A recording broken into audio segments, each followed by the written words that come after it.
هلو ماين شولر. النهاردة معادنا مع الفيديو الأول في سلسلة المراجعات للصف الثاني الإعدادي على حسب المواصفات الجديدة. يلا بينا نبدأ. السؤال الأول طبعا على غير ما احنا متعودين بيبقى أسئلة التكست عبارة عن اختيار. دلوقتي لأ، دلوقتي هضطر ان انا اكتب الإجابات بالكامل. تمام، بكتب بإيديا. طيب يلا كده نشوف واحدة واحدة، نقرأ القطعة الأول وبعد كده نشوف الأسئلة بتاعتي، وبرضه هنراجع على أدوات الاستفهام الموجودة عندي. نقرأ القطعة. بيقول لي مارك ist 13 Jahre alt. واحد اسمه مارك عمره 13 سنة. geht in die Schule. بيروح المدرسة. مارك ist in Klasse 8. بيروح في الفصل 8. Die Klasse hat 19 Schüler. الفصل به كام؟ 19 تلميذ. In der Klasse في الفصل ist eine Tafel. موجود في قلب الفصل في سبورة. Hier ist auch eine Landkarte. كمان موجود خريطة. قال لي زي اللي هي مين؟ الخريطة. zeigt Europa. الخريطة دي بتوضح قارة أوروبا. Heute ist Montag. النهاردة يوم الاثنين. دا يعني المقصود بيها يوم الاثنين. هدي كلاسة. الفصل بقى ايه الجدول بتاعه؟ جدول الحصص عنده مات رياضة، دويتش ألماني، und سبورت ورياضة.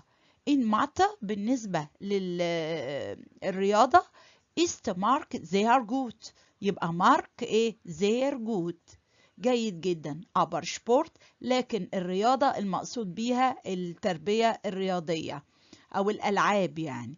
findet nicht gut. رأيه فيها مادة التربية الرياضية هو بيجدها مش كويسة، خلاص ما بتعجبوش، مش جيدة يعني للدرجة. macht nicht gern Gymnastik. ما بيقدرش يعمل ألعاب كتيرة، ما بيحبهاش. Deutsch ist das Lieblingsfach. بالنسبة للغة الألمانية دي المادة المفضلة von مارك، المادة المفضلة بتاعة مارك. دا في الألماني hat immer eine Eins. بيجيب الدرجة الأولى فين؟ في اللغة الألمانية. تمام، نيجي بقى السؤال الأولاني. بيقول لي was zeigt die Landkarte. was اللي هي ما أو ماذا لغير العاقل. zeigt اللي هي بتوضح أو بتعرض. الخريطة دي بتوضح إيه؟ إحنا قلنا عندي في السطر الثاني قلنا إيه؟ here ist auch eine Landkarte. هنا في خريطة. الخريطة دي إيه؟ زي، يبقى الإجابة بقى زي zeigt أوروبا. دي بتوضح قارة أوروبا، يبقى دي الإجابة الأولانية. الإجابة السؤال الثاني بيقول لي wann hat ماركس كلاسة دويتش. الفصل بتاع مارك عنده امتى ألماني؟ احنا قلنا طبعا هو قال في السطر الثاني برضو heute ist Montag. النهارده يوم الاثنين. دا يعني في الوقت ده هدي كلاسة مات دويتش und سبورت. يبقى كان عندهم الألماني امتى؟ ام مونتاج. هجاوبها إجابة كاملة، هقول ماركس كلاسة الفيرب هات ام مونتاج دويتش. يبقى دي الإجابة النموذجية. 3. فيندت مارك دويتش جوت. هنا لازم هيجي سؤال بالفيرب والإجابة عليه يا إما يا إما ناين. تمام، وبرضو بجاوب بإجابة كاملة. فبيقول لي هنا فيندت مارك دويتش جوت. هل مارك بيجد ان الألماني جيد حلو يعني؟ طبعا هنقول يا، يبقى اقول يا مارك فيندت دويتش جوت. خلاص وما زودش كده. تمام. رقم 4 بيقول لي في است مارك ان مات. مارك ده بقى مستواه عامل ايه في الرياضة؟ يبقى هقول مارك است إن مات إيه؟ قال لي هنا هوت السطر اللي قبل الأخير بيقول لي إن مات ist مارك زير جوت. تمام، يبقى هنا هوت في ist مارك إن مات هقول مارك ist زير جوت إن مات. تمام، ناخد السؤال الخامس، بيقول لي فاروم. يعني ايه فاروم؟ فاروم دي يعني لماذا. فاروم findet مارك سبورت نيشت جوت. ليه مارك بيجد ان التربية الرياضية او الالعاب نيشت جوت مش حلوة؟ ليه؟ يبقى هقول اخد حتة كده من السؤال، هقول مارك findet سبورت نيشت جوت. هو مجاوب قال لي ايه؟ اير، السطر اللي قبل الأخير، er macht nicht gern Gymnastik. رقم 6 بيقول لي wie viele كم عدد mit Schüler زمايله في الفصل hat مارك. مارك عنده كام زميل في الفصل، كام تلميذ في الفصل؟ يبقى أقول مارك هات، ودي في السطر الأول هو قايل دي كلاس هات 19 شولر، يبقى هنا العدد كام؟ 19. يبقى أقول تاني مارك هات 19 mit شولر أو شولر على طول. نشوف الإجابات كده مع بعض. السؤال التاني الجراماتيك. الجراماتيك بتاعي هينقسم لقسمين. القسم الأولاني إنه هيجي أسئلة اختيارية، طبعا على العكس كان قبل كده كان اختياري. فهيجي الجزء الأولاني اختياري، 3 جمل اختياري، والجزء التاني ارجنسة اللي هو أكمل. هحط، ممكن أصرف verb، ممكن إن أنا أحط كلمة معايا. يلا كده واحدة واحدة ونشوف مع بعض. هنمسك السؤال الأولاني بيقول لي إيه؟ Was ist das؟ وهنا أبص على الاختيارات، قال لي eine das Füller. طبعا هنا فيلر اللي هو قلم حبر. طيب احنا خدنا مع بعض الارتكل، قلنا عندي ارتكل معرفة وارتكل نكرة. الأول أبص على الارتكل المعرفة، تمام، لقيته هو اللي يمشي تمام يبقى ايه اعلم عليه، ما لقيتهوش هو اللي يمشي ابص على الارتكل النكره. فنيجي كلمه فيلر، الارتكل ايه الاصلي؟ الارتكل دير. في دير موجوده في الاختيارات؟ لا، يبقى في الحاله دي هبص للايه؟ للنكره. طبعا دير بتبقى اين، يبقى اعلم على اين. السؤال التاني هانز und ich. نقف بقى شويه هنا، فلان وانا. يبقى هنا هو احط تصريف الفيرب على اساس ايه؟ على اساس اخد الجمع من الضمير الموجود. الضمير الموجود ايش؟ اللي هي انا. الجمع منها ايه؟ برافو، الجمع منها اللي هي فير، اللي هي نحن. يبقى الفيرب بيتصرف على اساس فير. فنيجي هنا نبص بقى، قال لي هانز und ich sind Schüler. هبدأ اختار مين؟ ايوه زي ما قلنا بير، وهنلاقي تصريف الفيرب مش هيمشي الا مع بير، يبقى بير gehen in Klasse 7. السؤال الثالث wo ist denn؟ ونبدأ برضو الاختيار هنا ارتكل، تمام. فقال لي كلمة بلات، وابص على الارتكل الموجود، قال لي دير وداس ودي. هنا معلش يا ريت نكمل قرايه.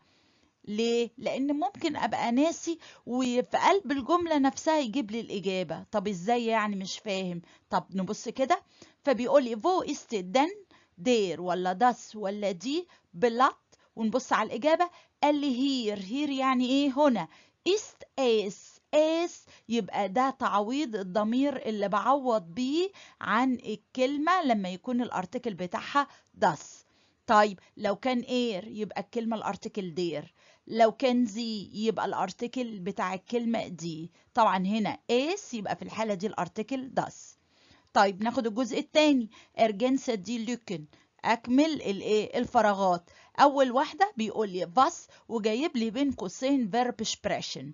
طيب يبقى المطلوب مني ان انا اصرف فيرب سبريشن، اصرفه مع الفاعل. نبدا نشوف الفاعل. قال لي الفاعل هنا هاني und دو، برضو نفس النظام بتاع السؤال الثاني. ايه هي؟ باخد الجمع من الضمير الموجود. الضمير الموجود اللي هو دو، انت، يبقى الجمع بتاعها ايه؟ زير جوت، اللي هو ايه؟ اير، انتم. يبقى الفيرب بيتصرف مع اير، يبقى شبرشت. نيجي للسؤال التاني، قال لي هير برضو فيرب sein والمطلوب مني ان انا هصرفه على حسب الفاعل. الفاعل بتاعي ايه؟ قال لي كاينه شيرن اللي هي المقصات، الكلمه جمع. الجمع يبقى كأنه ايه؟ طبعا بعوض عنها بايه؟ بزي الجمع. زي الجمع تصريف الفيرب مع الجمع فير وزي ايه؟ زند. يبقى اكتب زند. السؤال الثالث بيقول لي findest du den Deutsch Lehrer؟ مدرس الألماني. طيب أنا عايزة أعرف أداة الاستفهام اللي أنا هستخدمها هنا. ده سؤال، عرفت منين؟ من أداة الاستفهام الموجودة. طيب ده سؤال بالفيرب ولا سؤال بأداة استفهام؟ طبعا الإجابة اللي هي لا يا ولا ناين موجودة، يبقى في الحالة دي السؤال بأداة استفهام. تاني حاجة الفيرب موجود رقم 2، يبقى فعلا السؤال ده بأداة استفهام. طب أنهي أداة استفهام؟ أبص على الإجابة ألاقيها نت يعني لطيف، يبقى في الحالة دي السؤال على الصفة بإيه؟ بفي. أما السؤال الثالث فهو Alltagssituationen المواقف. فبيقول was sagst du in dieser Situation؟ هتقول ايه في الموقف دوت؟ طبعا بالنسبة للمواقف ابقى متأكد كويس قوي واقرا كويس قوي مين اللي بيسأل مين اللي بيتسأل. تمام. طيب بيقول لي ايه؟ بيتر fragt dich. بيتر بيسألك nach der Stundenzahl. Stundenzahl عدد الحصص. was sagst du؟ هتقول ايه؟ يعني انت اللي هترد مش انت اللي هتسأل. جايب لي طبعا 3 اختيارات، يبقى انا هختار الاختيار الاول اللي هو 5 Stunden 5 حصص. ليه؟ طب ما اخترتش ليه نمرة سي؟ لان نمرة سي عبارة عن السؤال، وانا مش انا اللي بسأل، ده انا بجاوب. السؤال التاني بيقول لي دو فيندست داين هيفت نيشت. انت مش واجد او مش لا تجد الكراسة بتاعتك. طب تقول ايه؟ هقول هير است اس اهي موجودة، ولا اقول ماين هيفت است دا الكراسة بتاعتي اهي هنا، ولا اقول ماين هيفت است فيج؟ بالظبط كده هقول ماين هيفت است فيج اللي هو الاختيار الثالث، يعني كراستي مش موجودة، كراستي ضاعت. رقم 3 كارل فراكت. كارل بيسأل was macht ihr in Deutsch؟ بتعملوا ايه في حصة اللغة الألمانية؟ يبقى الاختيار برضو الأخير اللي هو wir lernen Grammatik، بندرس الجراماتيك القواعد. أما السؤال الثالث فهو Alltagssituationen المواقف. فبيقول was sagst du in dieser Situation؟ هتقول ايه في الموقف دوت؟ طبعا بالنسبة للمواقف ابقى متأكد كويس قوي واقرا كويس قوي مين اللي بيسأل مين اللي بيتسأل. تمام.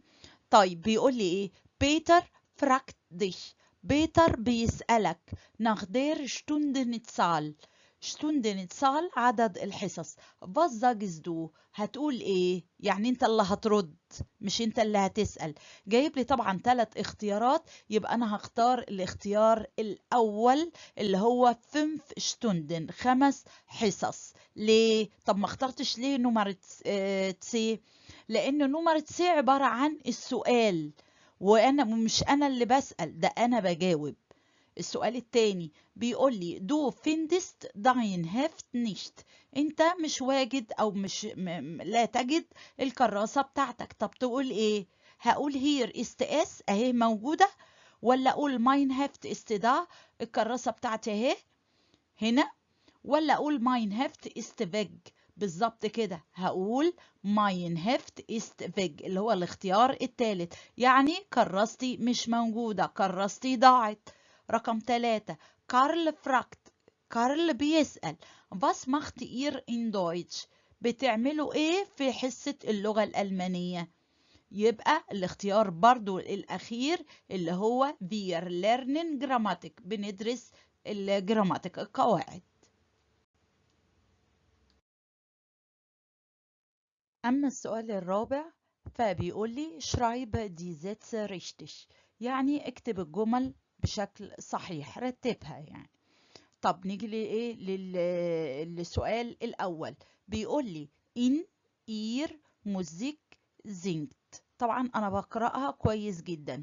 طيب هلاحظ في الآخر في علامة استفهام، يبقى ده عبارة عن سؤال. طيب السؤال زي ما احنا عارفين يا إما يبقى بالفيرب يا إما بأداة استفهام. طبعا من خلال قرايتي لاحظت إن مفيش أداة استفهام، يبقى في الحالة دي السؤال هيكون بالفيرب. فين الفيرب؟ زينجت.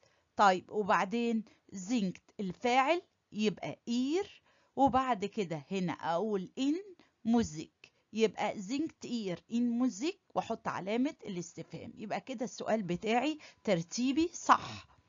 السؤال التاني بيقول لي برضو دو مورجن باس هاست، وفي الآخر علامة استفهام، يبقى ده برضو سؤال، بس المرة دي السؤال بإيه؟ بأداة استفهام.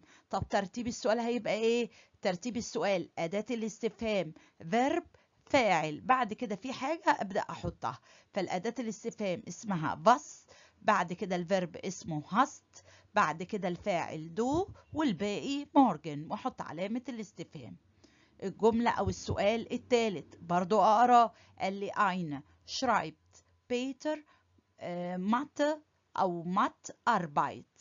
مات أربايت اللي هو امتحان مات. جميل. طيب هنا بلاقي في الآخر في إيه؟ في نقطة، يبقى في الحالة دي جملة. يبقى الجملة برضو هتكون ترتيبها إزاي؟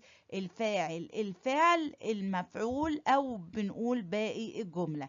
يبقى الفاعل بيتر، الفعل شرايبت، وبعد كده في ارتكل وفي كلمة، يبقى الارتكل الأول وبعد كده الكلمة، يبقى كلها على بعضيها بيتر شرايبت eine Matharbeit. أما السؤال الأخير فبيقول لي ergänze den Dialog، أكمل الديالوج. طبعا احنا عارفين أي ديالوج يبقى بيدور حوالين موضوع معين. طيب هخلي بالي من إيه في السؤال اللي زي ده؟ أخلي بالي مين بيكلم مين، يعني أنا حد بيسألني وأنا برد عليه، ولا أنا وحد بنتكلم على إيه؟ على حد تالت. تمام. نخلي بالنا من تركيبة لو احنا هنعمل سؤال، وبرضه لو احنا هنجاوب. طب هنمسك كده الديالوج واحدة واحدة كده ونعمله مع بعض. السؤال الأول أو الشخص الأولاني بيسأل يقول إيه؟ In welche Klasse gehst du؟ إلى أي فصل إيه بتذهب؟ لأي مرحلة يعني. طبعا بجاوب. السؤال التاني سأل سؤال، أو الشخص الأولاني سأل سؤال رديت عليه أنا وقلت له Nein, ich habe jetzt Sport، أنا عندي ألعاب. سأل سؤال رديت عليه وقلت له إن سبورت تورنين فير. تورنين فير يعني إحنا بنلعب إيه؟ جمباز، بنلعب ألعاب رياضية في الرياضة. تمام، بنعمل تمارين. طيب يبقى هنا هو حد بيسألني وأنا برد عليه، صيغة الكلام بتاعي إيه أو صيغة السؤال دو. طيب أنا دلوقتي هنا هو السؤال الأول بيقول لي إيه؟ إن welche Klasse gehst du؟ يبقى أنا عايزة أجاوب إجابة كاملة، يبقى أبدأ بالفاعل ثم الفعل وبعد كده الإجابة. يبقى الفاعل هنا دو دي أخليها إيش، وأعيد تصريف الفيرب يبقى إيش جاي، وبعد كده هنا بيقول لي إن welche Klasse يبقى أقول إن كلاسة أخت. السؤال الثاني سأل سؤال قلت له ناين، يا أو ناين لما أبدأ بيها يبقى السؤال بالفيرب. تمام. طيب بالنسبة للناين لو بصينا جوه الجملة هنلاقي أداة إيه؟ نفي. طب ما فيش أداة نفي، يبقى دي إجابة صحيحة على طول، يبقى أنا بغير في المعلومة الموجودة في قلب الجملة. طيب أنا هعمله إزاي؟ هركبه إزاي السؤال دوت؟ زي ما قلت يا أو ناين يبقى السؤال بالفيرب. فين الفيرب؟ اللي هو هاب.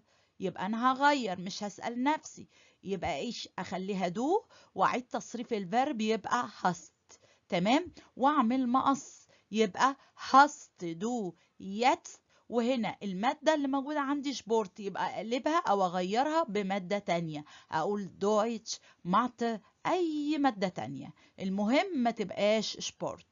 نيجي للسؤال الثالث. قال لي إن شبورت turnen wir. طبعا هنا مفيش لا يا ولا ناين، يبقى في الحالة دي السؤال بإيه؟ بأداة استفهام. هسأل على إيه؟ هسأل على الفيرب نفسه. طيب هستخدم إيه للسؤال على الفيرب؟ أستخدم فيرب اسمه machen. فيرب ماخن ده عامل زي فيرب تو دو كده في اللغة الإنجليزية. طيب أظبطه إزاي؟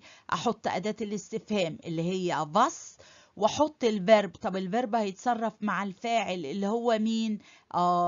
هنا فير أخليها إير. يعني إيه؟ هسألكوا أنتوا.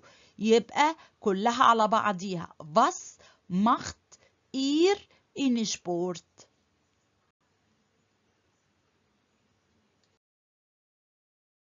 نشوف كده الإجابات مع بعض ونقرأ. Tschüss.